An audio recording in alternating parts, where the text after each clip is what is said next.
তুই আগে বলেছিলি যে শাঁখামুটি সাপ অন্য সাপকে খেয়ে নেয়, এবং শাঁখামুটি সাপ এখন আর অলমোস্ট নেই বললেই চলে। সেই জন্যও কি চন্দ্রবোড়ার বংশবৃদ্ধি? অবশ্যই, শুধু চন্দ্রবোড়া না, এই যে এই টাইমে স্পেকটিক্যাল কোবরাও এত বারবারন্ত, এই বারবারন্তগুলোর জন্য আমরাই দায়ী। কারণ দেখো, প্রকৃতি সবকিছু একটা ব্যালেন্স করে কিন্তু পাঠিয়েছে এই পৃথিবীতে। সবকিছু একটা ব্যালেন্স ছিল, বিগড়াচ্ছে কে? আমরাই গাছ কেটে ধ্বংস করে দিচ্ছি, আমরাই পলিউশন বাড়িয়ে দিচ্ছি, যা কিছু ধ্বংস কিন্তু সব আমরা করছি। তো আমরাও ওই শাঁখামুটি সাপটাকে প্রচুর মেরে দিয়েছি গ্রাম বাংলায়।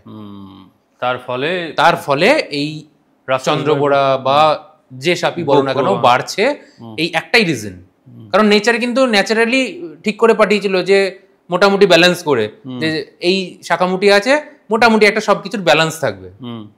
এবার সেই জায়গাটা থেকে ধরো শাঁখামুটি প্রায় শেষ, তাহলে তো ওই দিকটা তো বেড়ে যাবে, এই খুব স্বাভাবিক।